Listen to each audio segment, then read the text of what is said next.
só aguardar o sinalzinho. Olá, pessoal. Estamos aqui para nossa 19ª aula do curso de Física e Estatística, Mecânica e Estatística da pós-graduação do IFSC, tá bom? Nós vamos continuar hoje o nosso estudo da equação de Langevin como um modelo para o movimento browniano, tá? Nós já resolvemos essa equação de Langevin na aula passada, segundo uma técnica de discretização, que evidencia que temos algo diferente de uma equação diferencial ordinária. É uma equação diferencial estocástica, em que a nossa malha temporal ΔT aparece com uma raiz em qualquer esquema de recorrência numérica. Tá? Isso é muito importante. Mas hoje nós vamos estudar uma segunda forma de nós abordarmos a mesma equação. É uma forma menos poderosa, porque não ataca a distribuição, apenas média, variância e correlações, covariâncias, veremos, certo? Então, de certa forma, parece menos poderoso, só que pode dar menos trabalho, dependendo da pergunta que a gente estiver fazendo, tá? E é a técnica mais encontrada nos livros-texto de Física e Estatística, quando abordam a equação de Langevin e movimento browniano. Então, é importante para a nossa formação geral aqui. Tá bom? Vamos lá? Então, estamos dentro de um grande tema de processos de difusão, que a gente vai estar vendo essencialmente o movimento browniano, e vamos discutir esse método que, na falta de um nome melhor, eu vou chamar de integração heurística, tá bom? Mas vamos relembrar aqui na última aula? Relembrar a equação de Langevin e o resultado que nós obtivemos lá.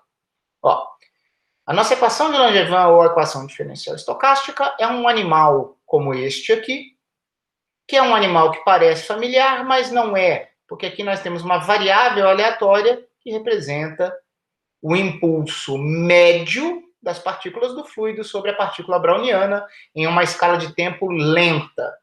Então, isso é um negócio muito maluco, porque é um impulso médio, só que ao mesmo tempo continua a ser uma variável aleatória, não virou uma constante, por causa da separação de escalas de tempo.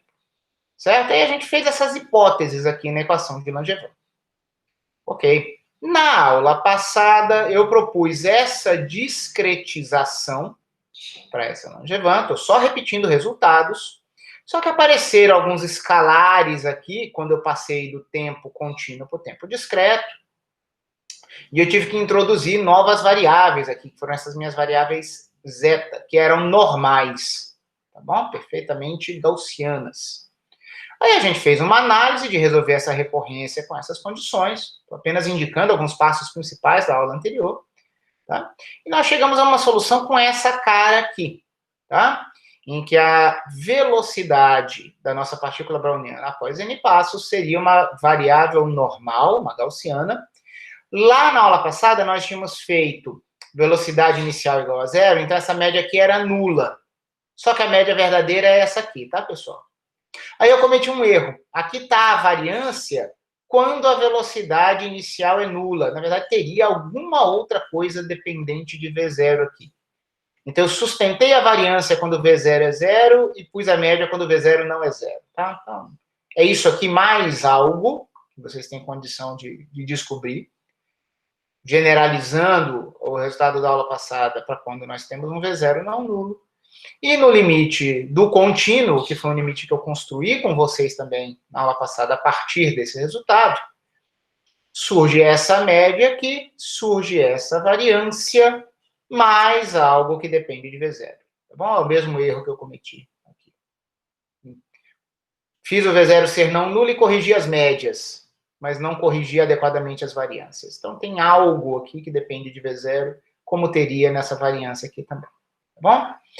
Pessoal, o que é importante? A média nos traz pouquíssimo insight qualitativo. Mesmo que você tenha uma velocidade inicial, ela morre, tá? A viscosidade do fluido, a força de atrito do fluido mata.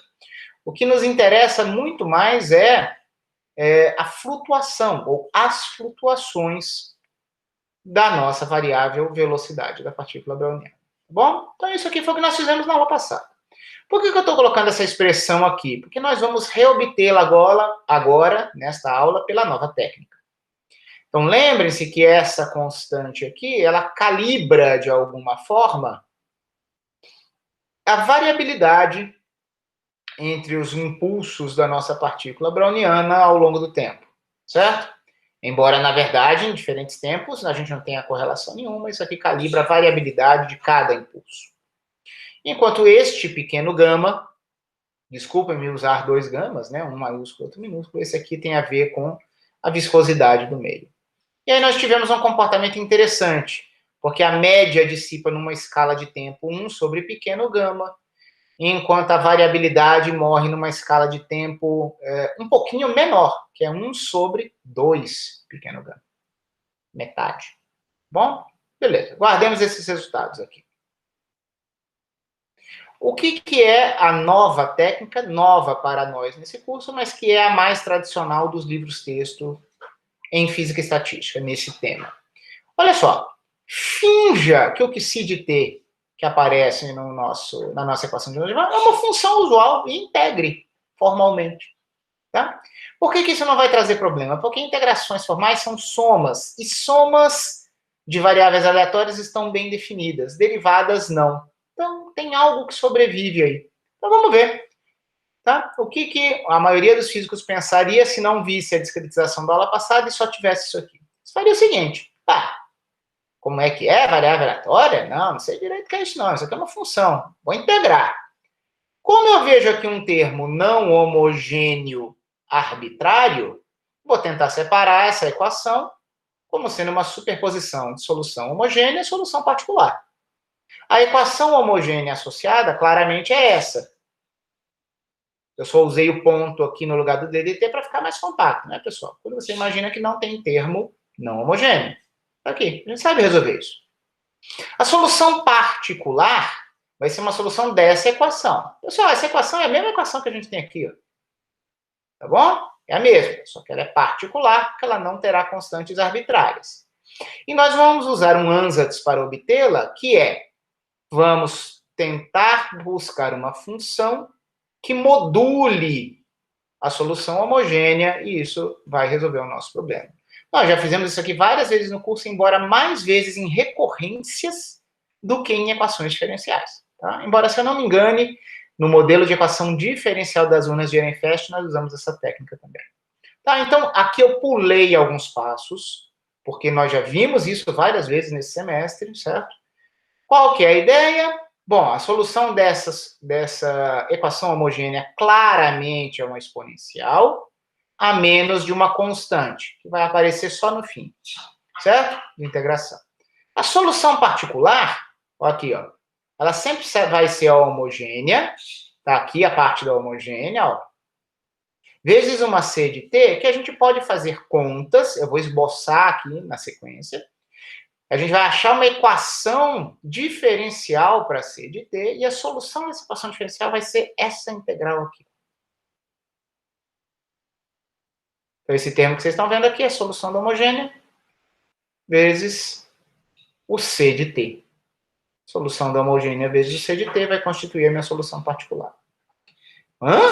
Integral dessas coisas? Como é que surgiu isso aqui, professor? Pessoal, isso aqui é o tal do C de T. Qual que seria a ideia? Tá vendo aqui VP, a solução particular? Calcule a derivada dela. Vai ter regra do produto. C ponto VH mais CVH ponto. Substitui aqui em cima, ó. Beleza? Isso será igual a menos gama, solução particular. Só que a solução particular é CVH, é a definição, substitui.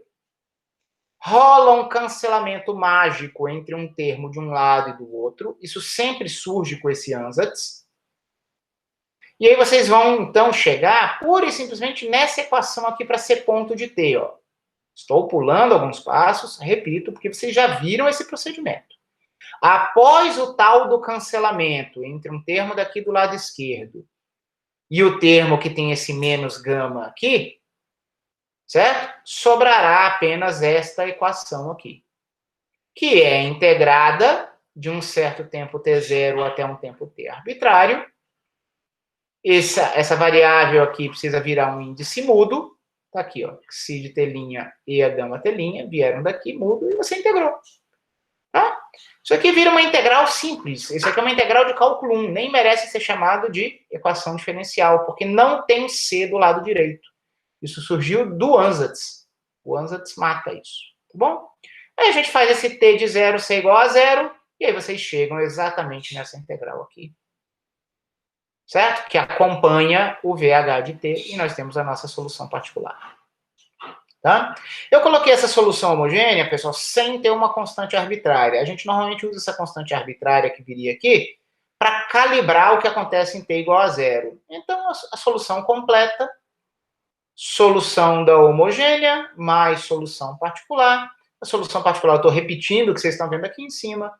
A solução da homogênea traz uma constante. Quem deve ser essa constante? Quando eu faço t igual a 0, esse termo morre. Essa exponencial dá 1. Então, essa constante tem que ser o próprio v de 0. Então, a gente identifica essa constante aqui. Ó. A gente não coloca ela na homogênea, mas ela surge aqui para ajustar a condição inicial. Sim, fui rápido, fui esquemático, porque vocês têm condição de verificar isso. Então, essa é a integração formal de quem é o nosso v de t, quando a gente finge que está tudo ok. Porque isso aqui é uma variável aleatória? Não sei o que é isso não, isso aqui é uma função, vou integrar. Está aqui integrada. Tá? Só que aí, o pessoal escreve os livros texto com safadeza, certo? É subrepeticiamente. O pessoal já sabe que operação que você vai fazer para não dar besteira. Isso não é uma função. Então, você não vai tentar evoluir em mais nada aqui. O que os físicos normalmente fazem aqui é aplicar médias. Então, vamos aplicar uma média. Vamos calcular a média de V de t. Se no fim, eu estava fingindo que era uma função comum, mas eu sei que isso é uma variável aleatória, eu sei que o meu V de t é uma variável aleatória. Então, eu vou calcular a média dela. Tá bom? Média desse lado esquerdo será igual à média do lado direito. Média de uma soma sempre é soma das médias. Mesmo que fossem duas variáveis aleatórias correlacionadas. Tá? Nem é o caso. Esse primeiro termo não é uma variável aleatória. É uma constante. E média de uma constante é a própria constante. Adicionado com a média do segundo termo, pessoal, essa média não tem nenhum problema da gente comutá-la com a integração interlinha. Então, a média entra nessa integral e vai pegar a única variável aleatória pertinente, que é xi de telinha. Tudo bem? Isso aqui é uma função determinística, de telinha, tal, aqui. Só que essa média é nula. Notem que a gente está lembrando aqui das condições, ó. Vou voltar para a primeira página que a gente lembrou da Langevin. Ó, em qualquer tempo, a média desses impulsos é nula. O que não é nulo são essas correlações, covariâncias aqui, tá bom? Isso aqui só é uma covariância porque a média é nula, certo? Isso aqui vai ser importante, a gente vai usar daqui a pouco. Mas nós estamos aqui, aplicamos a média, essa média é 0. Uau, o valor médio da velocidade é v0 e a menos gama t, que é exatamente o que a gente poderia ter obtido pela discretização, embora eu não tenha feito isso explicitamente na aula passada. Tá bom? Mas eu garanto para vocês que é verdade e teríamos obtido esse resultado aqui. Claro que quando v0 é igual a 0, isso daria a média nula, que esse sim foi o resultado da aula passada. Tá bom. Fizemos a média, uma variável aleatória, faço média, quero fazer variância, né? Variância seria o quê? Não é a definição fundamental, né? A definição fundamental é segundo momento central, mas a gente sabe que operacionalmente, muitas vezes, pode ser conveniente pegarmos média do quadrado menos quadrado da média. Tá bom? A média já é conhecida, vamos nos preocupar só com a média do quadrado. Só que nos interessa saber como variável aleatória a velocidade em um instante pode ter algo a ver ou não com a velocidade da mesma partícula browniana, a distribuição, em outro instante. Então, quando depois nós quisermos fazer T1 igual a T2, nós teremos aqui média do V quadrado de T e teremos a variância da velocidade à nossa disposição. Mas aqui, neste primeiro momento, vamos imaginar que temos dois instantes distintos e sem nenhuma perda de generalidade, sendo distintos, vamos dizer que um seja maior do que o outro. Tá bom? Na verdade, vocês vão ver que vai ser maior ou igual. Não vai ter nada que a gente faça aqui que seja incompatível com a igualdade. Só que aí a porca começa a torcer o rabo. Por quê? Porque agora nós estamos considerando horizontes temporais distintos, tá bom? Média do produto das duas variáveis aleatórias. Primeiro eu faço o produto, depois eu tomo a média. Nós sabemos quem é V de T. Olha aqui em cima. Tudo bem? Só que agora nós vamos ter que considerar T1, que vai entrar aqui T1, vai entrar aqui T1, e vai entrar aqui T1. E vamos fazer a mesma coisa para T2. Só que o índice mudo de integração de um desses objetos não pode ser o mesmo do outro. Tá bom? Então, nós teremos uma expressão um pouquinho maior do que a nossa preguiça gostaria. Vamos só fazer uma pequena manipulação antes. Só para simplificar a vida. Antes de mais nada, olha o pequeno truquezinho que eu fiz aqui. Eu quero V de T1, V de T2. Tá bom. Eu vou fazer assim, ó. Como V de T1 e V de T2, cada um deles é dado por dois termos, porque eu não anulei a velocidade inicial. Tá vendo como tudo complica quando a gente não anula a velocidade inicial? Mas é uma algebrinha fácil, tá? Passa esse cara para o outro lado negativo. Esse cara não é exatamente o valor médio de V de T? Ó, esse cara não é exatamente o valor médio? Passa ele para o lado esquerdo. Aí a diferença que vai ficar envolve só uma integral, tá bom? Então eu quero fazer aparecerem essas integrais puras, sem mais nada adicionado a elas. Então eu vou fazer esse pequeno truque aqui, ó. Eu quero ter uma identidade. V de T1, V de T2. Tá bom. Mas eu vou fazer V de T1 menos a média de V de T1 multiplicado por V de T2, variável aleatória, menos a média de V de T2. Evidentemente, o que está dentro dessa média aqui não é o que eu tinha antes, então eu tenho que consertar. Ó, eu adicionei termos cruzados, por exemplo, menos V0, blá, blá, blá, tá? Que é constante, vezes uma variável aleatória. Estão vendo esse cara aqui, ó? Esse menos esse vezes esse. Ele está aqui, ó. O oposto dele está aqui, na verdade. Notem que eu troquei o sinal em relação ao que aparece aqui. Então, eu mato ele aqui. O outro termo cruzado, menos V0 exponencial, menos gama T1, vai ter uma média em VT2, ele está aqui, ó. E eu também troquei o sinal. Mas, para compensar o menos daqui, eu adicionei termos que eu não queria, eu tenho que matá-los. E, por último, tem um termo positivo, que é esse vezes esse. Então, eu ponho o negativo dele aqui. Notem que é exatamente o negativo, o oposto do quarto termo que apareceria nessa distribuição aqui. Ou seja, eu estou recompondo o que eu tinha antes. Eu estou interessado só nisso. Todos os outros termos eu anulo aqui. Tá bom? Só que olha só que coisa curiosa. Olha os termos que apareceram aqui. Apareceu uma média de VT2, aqui apareceu uma média de VT1. Só que a média de VT1 é V0 a menos gama T1, que vai pegar V0 a menos gama T2. Mas aqui é o contrário. Pessoal, esse termo é igual a esse. E cada um deles é igual ao oposto desse termo que estava aqui esperando. Então, eu posso matar um com o outro, vai sobrar apenas um deles. Então, a expressão que nos interessa, que lá no final vai nos dar a variância para a velocidade, será igual a apenas um desses termos aqui, positivo, como este, V0 ao quadrado e a menos gama soma dos tempos, mais, aqui vem o bichinho mais curioso, que é a média dessas flutuações em torno das médias. Tá bom? A gente tirou a média aqui. Tiramos um bias, tiramos um viés. Tanto da velocidade no tempo T1 quanto no tempo T2. Pessoal, cada um desses termos entre colchetes aqui, ó, é uma integral. Integrais que tem que ter índices mudos distintos, para que a gente não incorra em erro. Então, olha só o que aparece.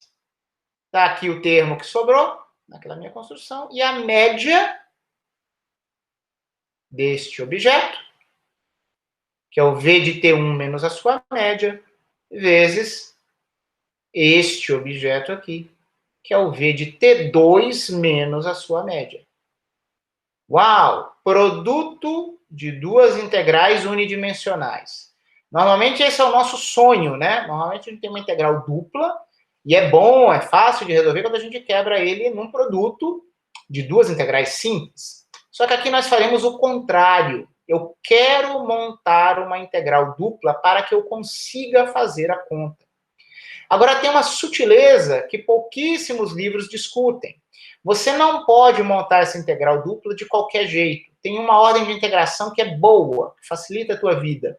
E a outra ordem de integração te chateia a vida. Eu vou tentar deixar isso claro aqui. Tá? Então, eu coloco esse asterisco verde aqui para dizer que o passo que eu fiz agora tem uma sutileza, que eu vou indicar mais tarde. Repito esse termo constante aqui. Vamos aplicar essa média. Pessoal, eu vou fazer dois movimentos. Eu já vou escrever esse produto de duas integrais simples como uma única integral dupla. E a média, pessoal, ela só vai precisar pegar o produto dos impulsos. São os únicos termos estocásticos aqui nessa brincadeira. Tá bom? Todo o resto a gente vai combinar. Então, tchan, tchan. Olha o que aparece. Exponencial. Exponencial, dá uma exponencial aqui. Eu integro em dt', na variável t' aqui primeiro. Tem um e, a gama t', ele está aqui. E aí eu vou pôr aqui, na minha integral iterada, aqui, eu vou pôr t2, e eu levei esse impulso xi de t' para dentro da integração em t2'. Está aqui. Bom, verifiquem aí. Esse termo entre colchetes é a integral mais interna. Tá? Então, para que você vai fazer isso, professor? Esse seu xi de t', ele poderia estar lá fora, ele não depende do t2'. Mas ele é, digamos assim, carregado pela média. Tá? E essa média aqui é algo muito interessante, porque fez parte da construção da nossa equação de Langevin, nós dizermos, a gente não entende muito bem por que precisou ser exatamente isso, né? Mas é uma delta. Tá? A gente diz que o impulso num instante não tem nada a ver com o outro. Lembra daquela história de separação de escalas de tempo? Não foi essa a condição que a gente colocou aqui? Para correlação entre os impulsos entre dois instantes distintos? É desse jeito aqui. Pessoal, aqui ficou um pouquinho borrado, aqui é t' menos t2', tá bom?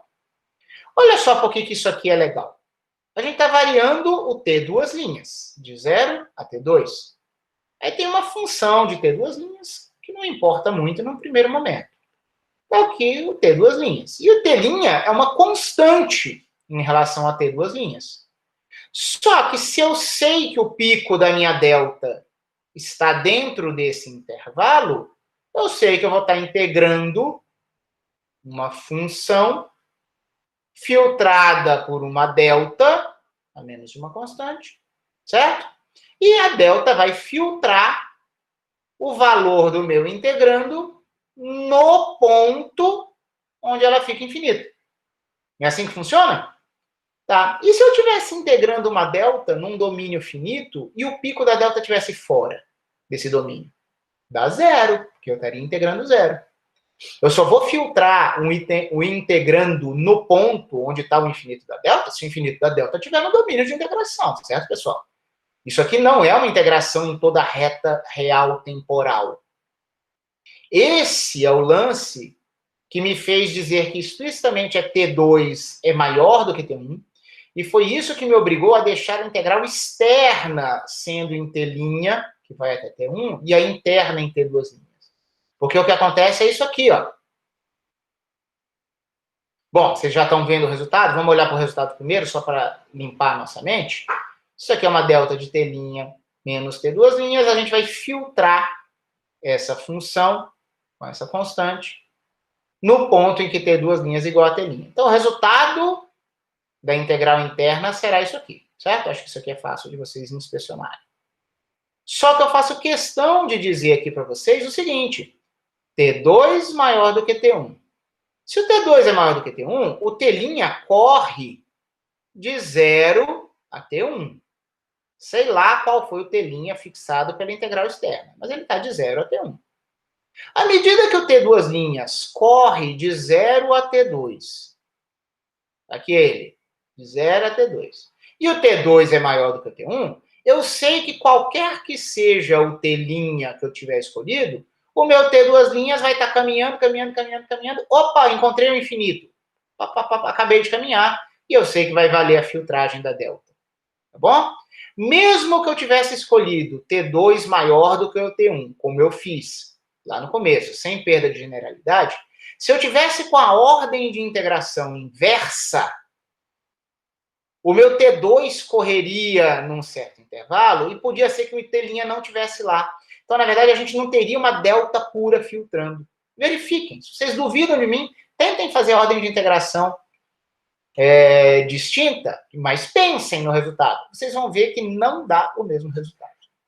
Certo? Aliás, dá o mesmo resultado. Só que você ia ter que ter ifs, como numa programação, né? Se o T' e o T' estão de uma forma, se o pico da delta está dentro do intervalo de integração ou não. Bom, então pensem sobre isso, mas tudo funciona bem nessa ordem de integração. Então, esse termo entre colchetes resultou em gama grande, maiúsculo, vezes exponencial de gama minúsculo T'. Essa exponencial é a mesma que vai pegar com esse cara. E isso é muito importante, porque, vamos lá, mantém o termo constante, tem um pré-fator aqui, eles estão aqui, ó, termo constante, pré-fator, eu trouxe esse gama grande aqui para fora, só que olha só, o fato de nós termos duas exponenciais de mesmo argumento aqui, ó, que foi a que veio daqui, com essa aqui, é o que nos dá origem a uma escala de tempo 1 sobre 2 pequeno gama, diferente da escala de tempo 1 sobre gama. Tá bom? Que foi um resultado que a gente já viu via discretização. Tá? Agora é só fazer conta, porque essa aqui é uma integral simples de uma exponencial no intervalo finito. Nós repetimos tudo que é constante no passo anterior. Essa integral aqui é fácil de se fazer, dá esse resultado aqui. Tá bom? Nós podemos distribuir esses termos aqui e o resultado final, um pouquinho apertado, porque eu não quis quebrar em duas linhas, talvez eu devesse ter quebrado, mas é o seguinte, ó, interrompi a sequência de igualdades e aqui eu proclamo a minha conclusão.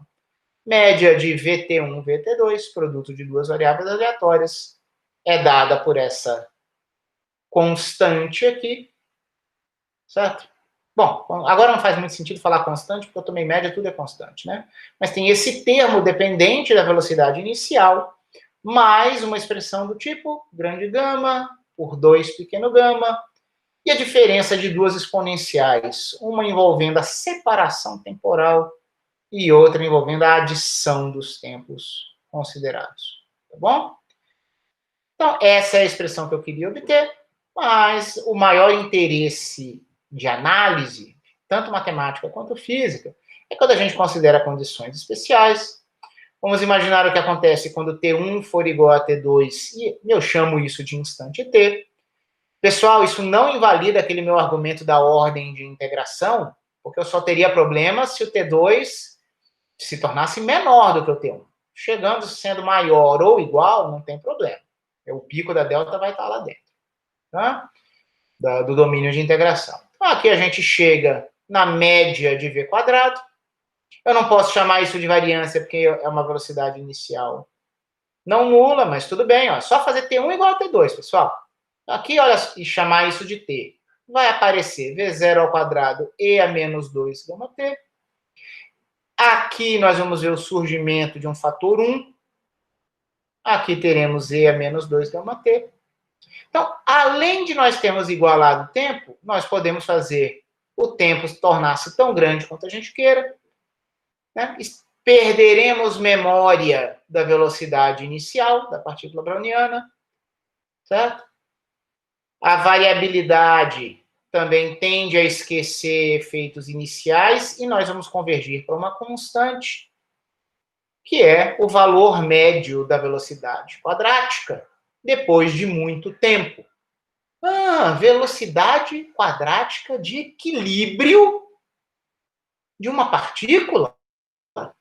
Isso tem cheiro de termodinâmica, né? O que nos diz o teorema da equipartição de energia?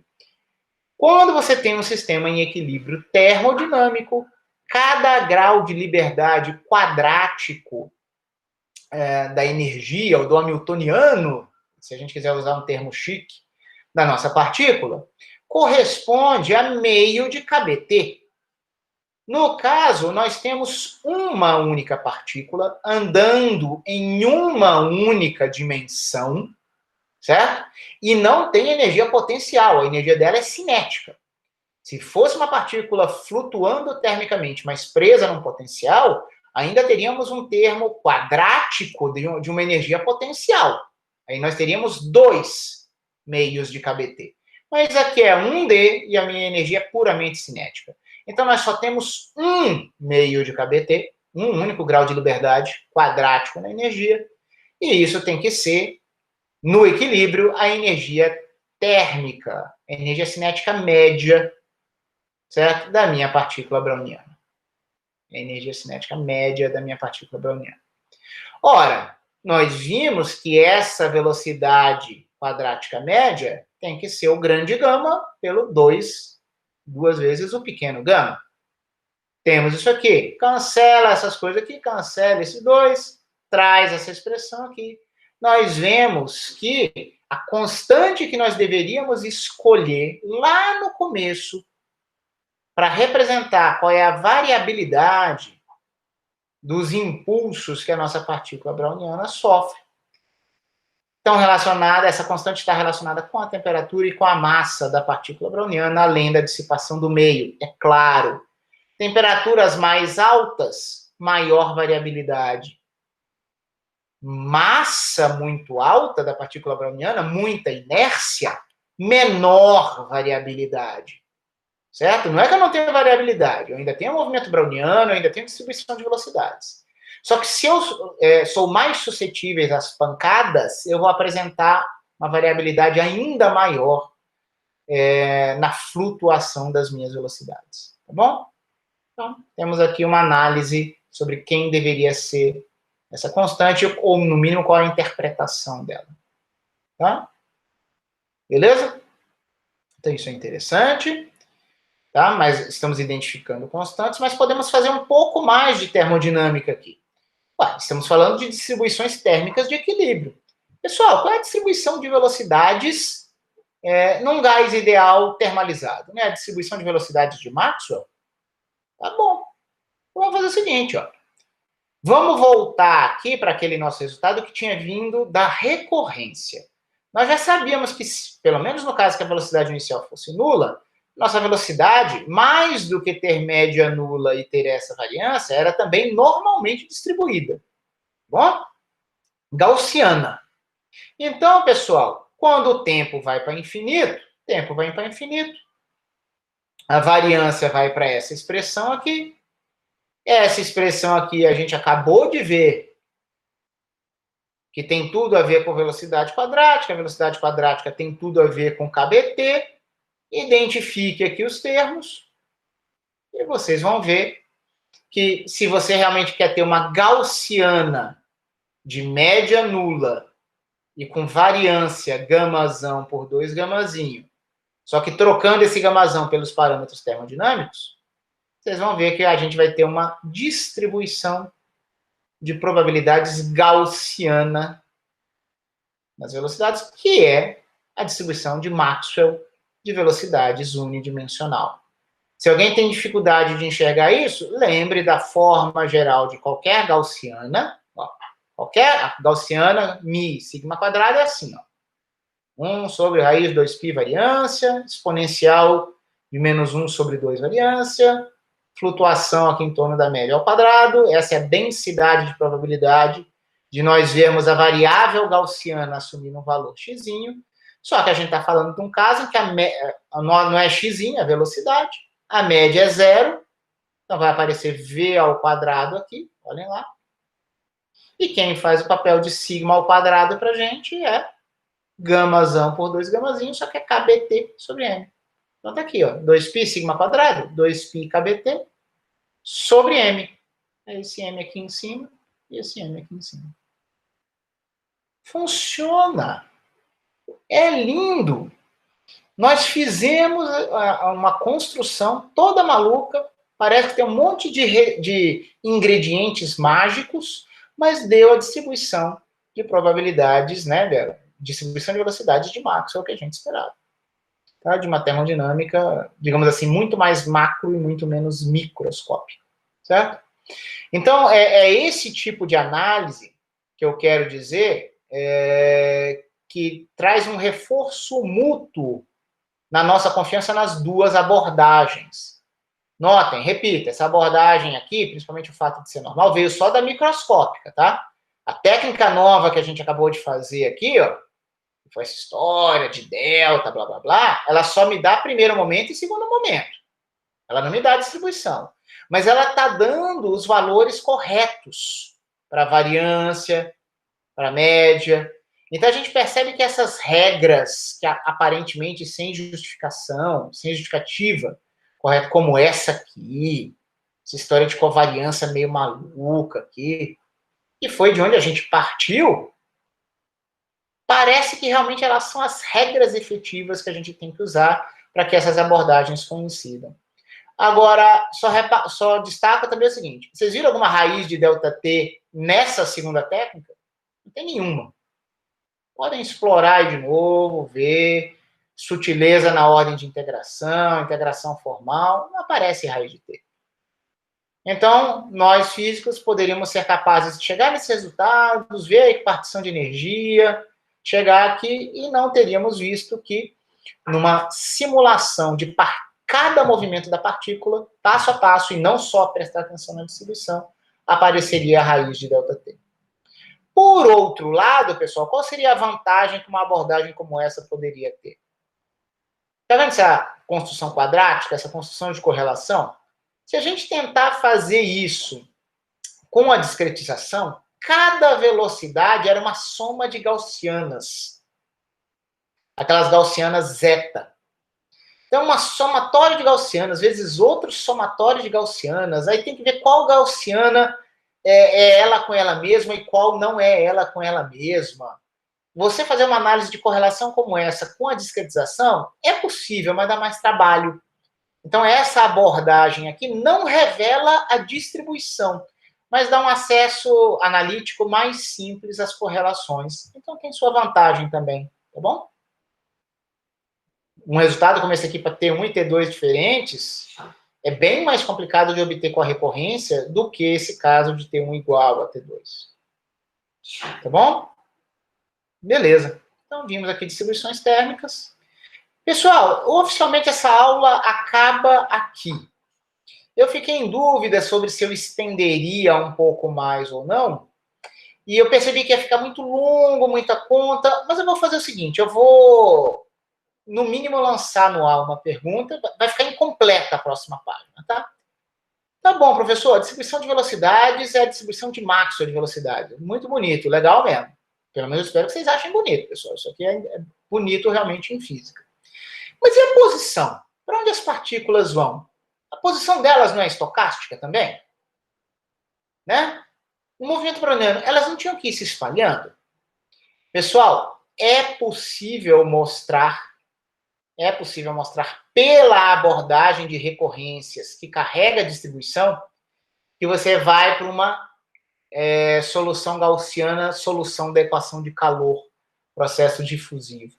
Então, eu vou completar isso para vocês na próxima aula, mas eu esboço o começo desse caminho nessa próxima página, incompleta, tá? Aqui. E a posição da partícula browniana? O que a gente faria? Repito, se você quer uma distribuição, a nova técnica da aula de hoje não te ajuda. Ela só te dá primeiro momento, segundo momento, ou correlações, se você tem tempos distintos. Se você quer distribuição, você precisa da recorrência.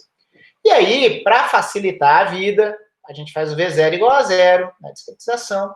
Nós já tínhamos visto na aula passada que a velocidade após n passos discretos de ΔT obedecia a essa expressão, onde aqui estão aqueles zetas. Só que eu quero ir para a posição e não para a velocidade. Pessoal, tem outra equação diferencial a ser discretizada. Por definição, em cada instante, a velocidade é dx dt. Então, se a gente disser que isso aqui é xn mais 1 menos xn, dividido por um ΔT, dá para reorganizar os termos e a gente chega nisso aqui. Xn mais 1 é xn mais um deslocamento infinitesimal com velocidade Vn. Essa é uma recorrência simples, que pode ser iterada para chegar nessa solução aqui. Lembra daquela construção telescópica? Escreve essa equação aqui para n igual a n menos 1 embaixo dela, depois para n menos 2 e sai cancelando. Vocês chegam nisso aqui. Por simplicidade, além da velocidade inicial ser nula, nós podemos dizer que a nossa partícula browniana iniciou o seu movimento na origem. Isso é o que menos importa. Só que note que o que vai aparecer vai ser que a posição após n passos será uma soma de velocidades e cada velocidade é uma somatória como essa aqui, que é uma somatória de variáveis aleatórias.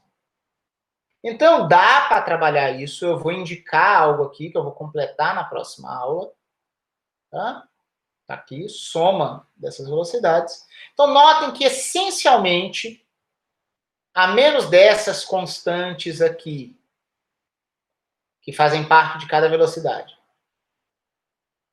e dessa constante aqui, que para me dar o xn acompanha a soma das velocidades, notem que o nosso problema matemático é estudarmos esse somatório aqui desses somatórios aqui. É um somatório de somatório.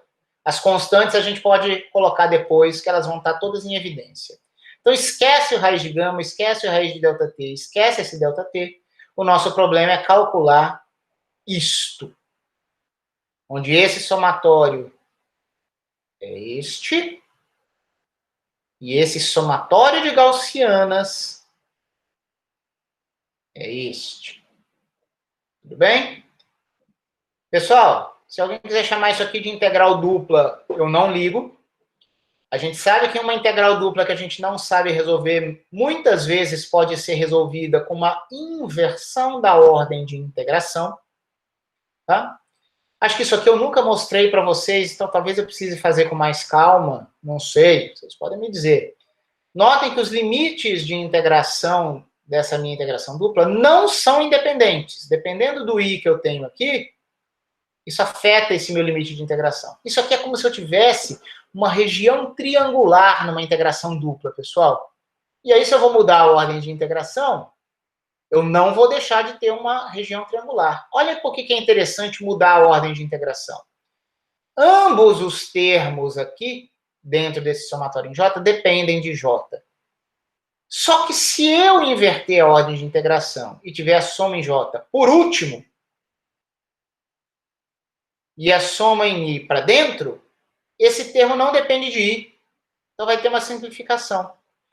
É possível provar, talvez eu faça isso aqui mais detalhadamente para vocês na próxima aula, que esse somatório duplo com esses limites de integração é esse aqui, ó. Se o J estiver fora, ele tem que ir para uma constante, ele não pode ir mais e ir para algo variável. A constante para onde ele vai é n-2.